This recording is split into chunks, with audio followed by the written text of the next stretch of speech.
Yo, what's good, YouTube? It is your boy Sheila Jalen. We back here for another reaction video. Now today, we are not. This isn't a music video. You know, I'm gonna be switching up, doing a little something here and there. I saw somebody else react to this, so I thought, why not react to it? I personally haven't even watched the Netflix series, let alone I know who Jeffrey Dahmer is. I don't know why we are speaking on this in 2022 when this has been brought to light, but it's here. So I thought, why not react to top 10 things Netflix the Jeffrey Dahmer story got fatally wrong and right. So we're gonna react to this. I hope you guys like it. Without further ado, let's go ahead and get into it. All right, so this is the Netflix series, I'm guessing. What's going on? Welcome to Watch Mojo, and today we're counting down our picks for the top 10 things Dahmer, Monster, the Jeffrey Dahmer story, got factually right and wrong. Okay. What I did, I should be dead. For this list, we're looking at what was fact and what was fiction in Ryan Murphy's Okay, so we got like a Netflix little series about factor the cap infamous right serial here. Come killer. on now. Are you watching Dahmer? Let us know in the comments below. Number 10, how Jeffrey Dahmer was caught. Okay. Right. Netflix's limited series about Jeffrey Dahmer begins with the night a would-be victim survived an encounter with the killer. Somebody call the police! Help me! On July 22nd, 1991, Tracy Edwards spent hours in Dahmer's apartment in fear, waiting for an opportunity to make his escape. And though the way in which he escaped is depicted differently in the series, Edwards did hit Dahmer and ran out of the apartment. Okay. I hit him. Okay, and I was just about to. towards the door, and he was right there. I don't know why it does that.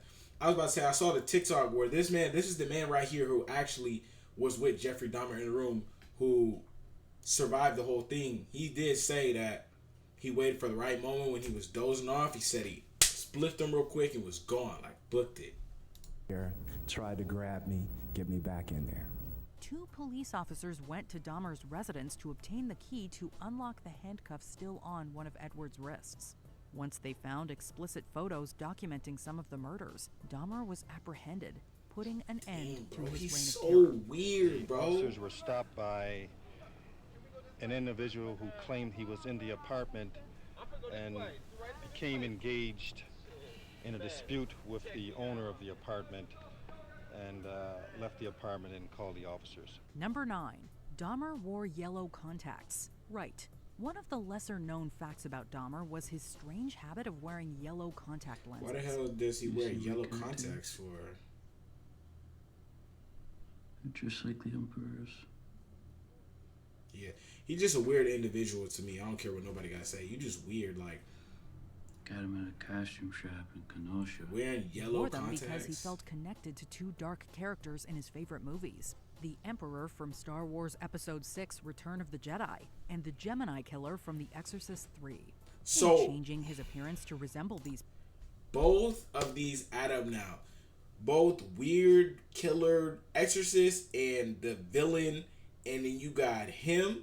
So there were signs, but nobody really saw it. So it's like, I get it now, though. I get Powerful it. fictional figures, Dahmer himself felt more powerful and predatory. That I actually derive a sort of pleasure from watching that tape. Did you like feeling evil? No, I didn't. That's a But, lie. He most definitely tried to liked it. Fucking kidnap overcome the people and thoughts, stuff. and it worked for a while, but eventually I gave in. He repeatedly watched the films before he went out to find another victim to bring home, often making them watch the films with him. Weird. He is What so are we gonna weird. do? Told you. We're gonna hang out and watch a movie. Gonna take some pictures. Bro, We're gonna put this case to the test. Of course I putting get a hit with brand an new ad. iPhone 4. me personally, you know, I'm not gonna do no editing on this channel, so we're just gonna go ahead and mute, and we're gonna let them get their money, you know. Tracy Edwards also testified that while playing The Exorcist 3, Dahmer was chanting and rocking back and forth. It was like a slow slur, like some of that nature, some close like that. I'm not sure. Did it keep on for a period of time? Off and on. This throughout the man whole day. must be Number 8. traumatized. How Ronald Flowers survived. Wrong.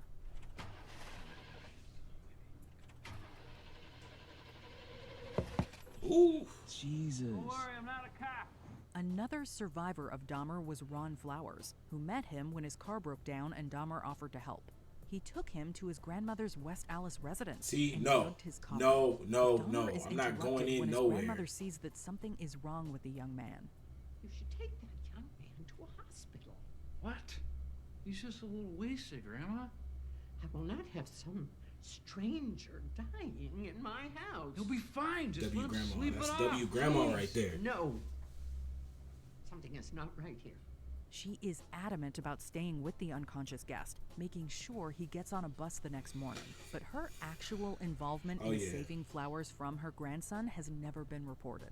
Like in the series, Flowers woke up in County General Hospital.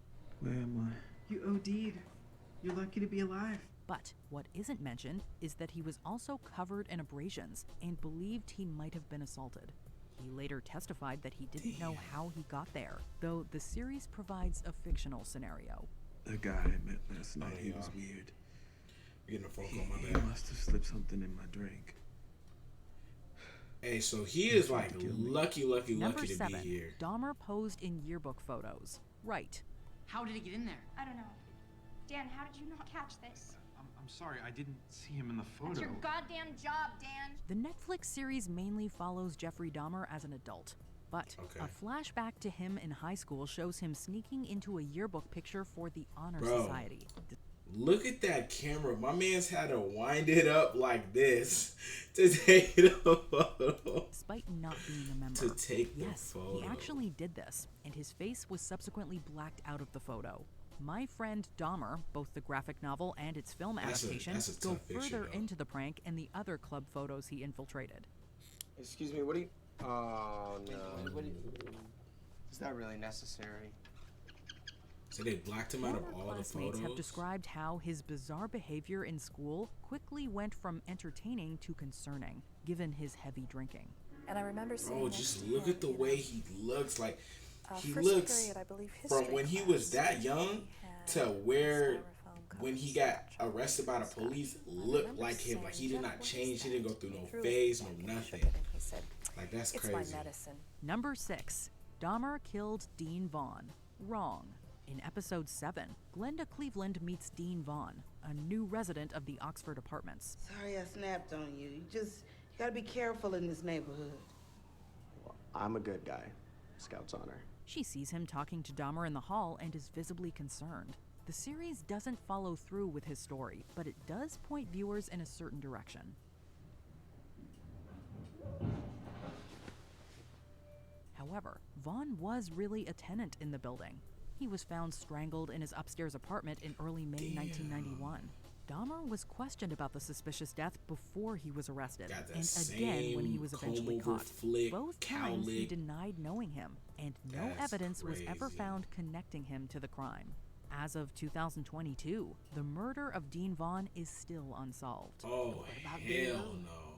You was talking to him in the hallway, then I never saw him after that.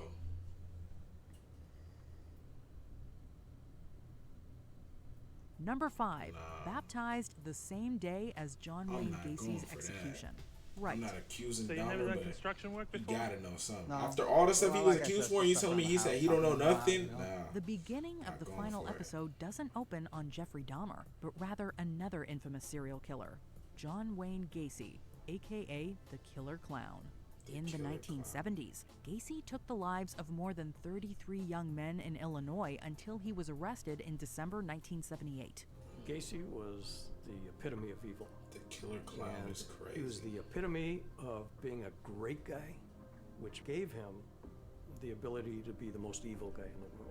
For 14 years, the convicted murderer was on death row at Illinois' Menard For Correctional 14 Center. years? And on May 10th, 1994, Gacy was executed by lethal injection. Damn. He went out sad. I'm not gonna lie to you. You killed 33 boys and you get put to sleep through an He got IV. a much easier death than any of his victims. Exactly. In my opinion, he got an easier death than he deserved.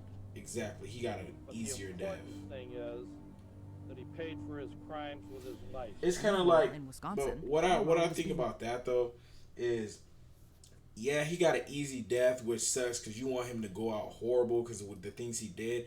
But even if you put him out horribly, you shoot him in the head, you choke him, you strangle him, you let him die slow, those 33 boys are not coming back. Their families have to live with that, and it's just like horrible. And that's what sucks. It's like, bro, you didn't die. Like, there's no way to repay how you killed them. There's no way we can kill you as good as you killed them, you know? And it just sucks. Oh my God.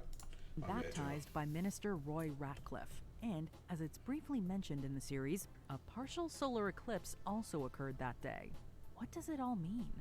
We don't know, but this connection between two notorious killers is definitely eerie.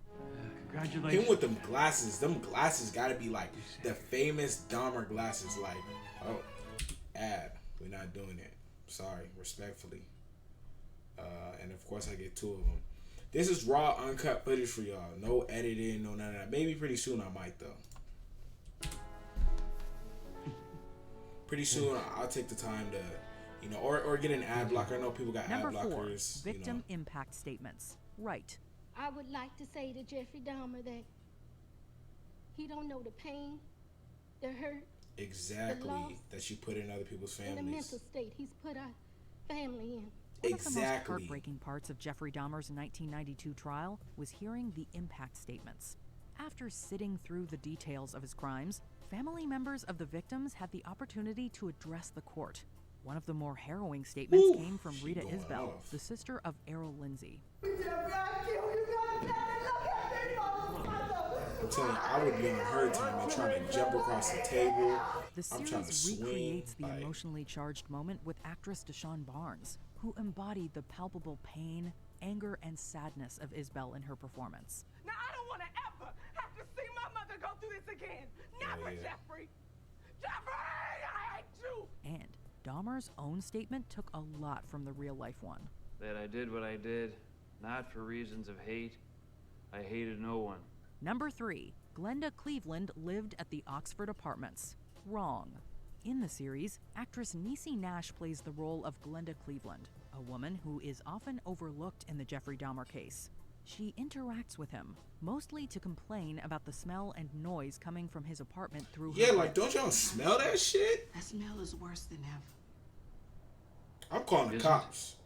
The real Cleveland actually lived in the building next to the Oxford. I'm letting you know right now. If I smell that and it's unusual, Cleveland and Pamela Bass, the woman who lived across the smell is crazy in here. I'm gonna need you to get down here, whether it's trash, whether it is a body, whatever. Figure it out. Cleveland did continuously call Milwaukee police after her daughter Sandra Smith and niece Nicole Childress told her about a boy they tried to help. Number 2. Milwaukee police officers returned a victim back to Dahmer's apartment. Right. What?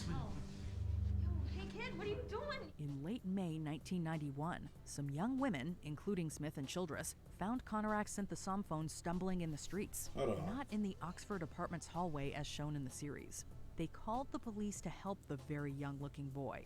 He was holding on to me with a really, really strong grip, and he was trembling, he was shaking.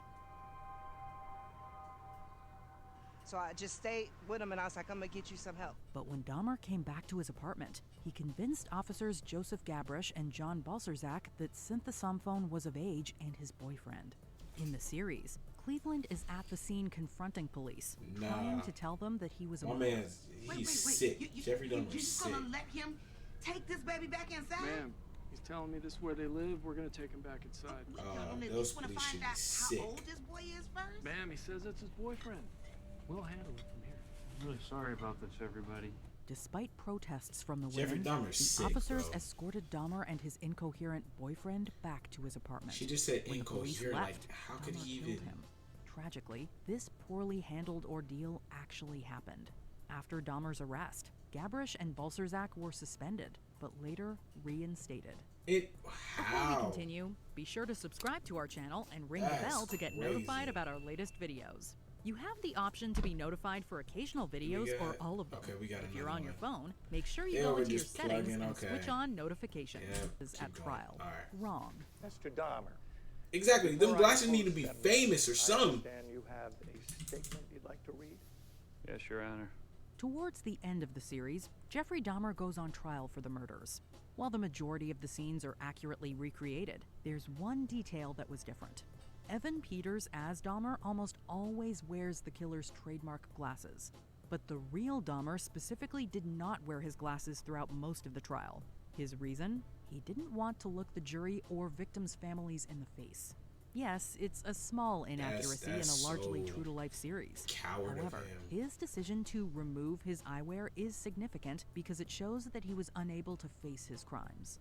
Because I didn't feel accountable to anybody. I didn't feel that I had to. They let this man have interviews just like, look how calm he is, and like so looks like I want this man shaking in his boots, crying. Like it seemed like he just making these statements saying that he cares, but he really don't. Like blaming other people or other things. Did you enjoy this video? Check well, out these other clips. Let me tell y'all something, man. Rest in peace to all of the people that had to go through this. I haven't watched the series. If you guys have, comment your favorite show. Which one was your favorite? Interesting fact. You know, put me on. I don't think I'm going to watch the series. This type of stuff makes me mad. But that was top 10 things Netflix, the Jeffrey Dahmer story, got wrong or right.